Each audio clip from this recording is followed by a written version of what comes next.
আমাদেরকে Turkish sources জানিয়েছেন যে উনি একটা ফ্লাইটে অলরেডি উনি উঠেছেন, উঠে উনি এখন ইস্তাম্বুলের পথে আছেন। ইস্তাম্বুলের ওদের স্থানীয় সময় দুপুর 2:30 উনি ল্যান্ড করবেন সেখানে। আমাদের কনসাল জেনারেল আছেন ইস্তাম্বুল এয়ারপোর্টে। যিনি ল্যান্ড করা মাত্র উনি জানাবেন। আপনারা জানেন যে ইলেকশনের জন্য সমস্ত প্রস্তুতি নিচ্ছে। ইলেকশনের বিষয়ে আমাদের গভর্নমেন্ট কমিটেড। ফেব্রুয়ারির প্রথমার্ধে ইলেকশন হবে। এ বিষয়ে যত ধরনের সংসদ ছিল সব ধুয়ে মুছে চলে গেছে। এখন জাতি ইলেকশনের জন্য প্রস্তুত। আপনারা দেখেছেন পলিটিক্যাল পার্টিগুলোও জুলাই চার্টার নিয়েও অনেক কথা বলেছেন। দেখেন জুলাই চার্টার নিয়েও এখন সবাই ঐক্যমতে এসছেন। এখন হচ্ছে যে রেফারেন্ডামটা কখন হবে। হ্যাঁ, আমার মনে হয় এটাও খুবই ক্ষুদ্র একটা বিষয়, সেটাও খুব দ্রুত এটা পলিটিক্যাল পার্টিরা এবং কনসেনসাস কমিশন বসে এটা ঠিক করে ফেলবেন। বাংলাদেশের ইতিহাসে এই কনসেনসাস কমিশনের সাথে যেই পলিটিক্যাল পার্টিগুলোর যে বক্তব্য, যেই ডায়ালগ হলো গত 6-7 মাস ধরে, এটা আনপ্রেসিডেন্টেড, এটা অভূতপূর্ব। এরকম ঘটনা বাংলাদেশের ইতিহাসে ঘটেছে বলে আমার মনে পড়ে না। বাংলাদেশে আমরা 1972 যে কনস্টিটিউশন যেটা অ্যাডপ্ট হয়েছে সেই সময়ও যে কতটুকু ডিবেট হয়েছে আমরা কিন্তু তেমন একটা পাই না।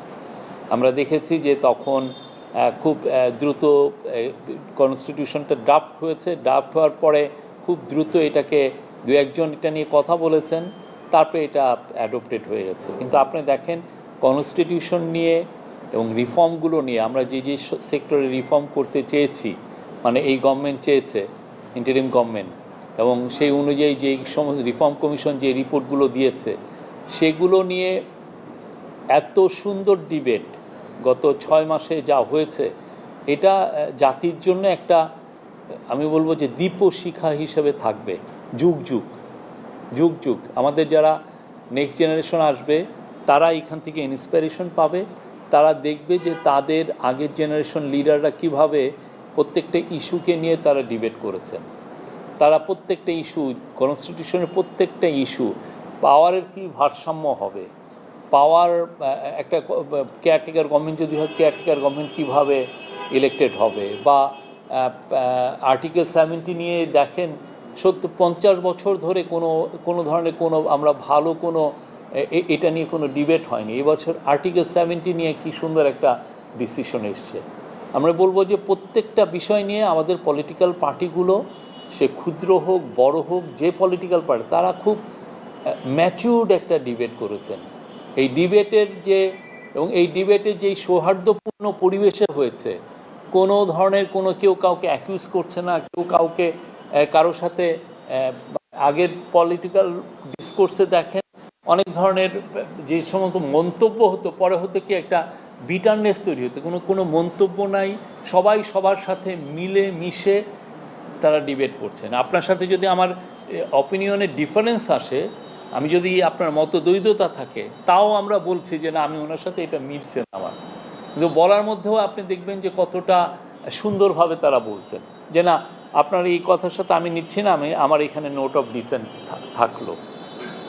এবং প্রত্যেকটা জিনিস আপনি যে নোট অফ ডিসেন্ট দিলেন, আপনি যে এই শব্দগুলো বললেন, সবই কিন্তু ডকুমেন্টেড আছে।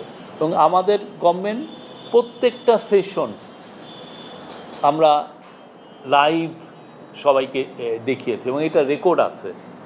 ভবিষ্যতে যারা এটা নিয়ে বই লিখবেন যে বাংলাদেশের পলিটিক্যাল ডিসকোর্স কীরকম হয়, পলিটিক্যাল ডিবেট কী হওয়া উচিত, প্রত্যেকটা বিষয় নিয়ে কিভাবে আমাদের পলিটিক্যাল লিডাররা কিভাবে তাদের অপিনিয়ন দিলেন, এটার জন্য পুরো যে আমি মনে করি যে আমাদের রিসার্চাররা পুরো এই ডিবেটগুলো, ভিডিওগুলো নিয়ে তারা অনেকগুলো বই লিখবেন। বাংলাদেশের জন্য এগুলো দিক নির্দেশনা হবে ভবিষ্যতের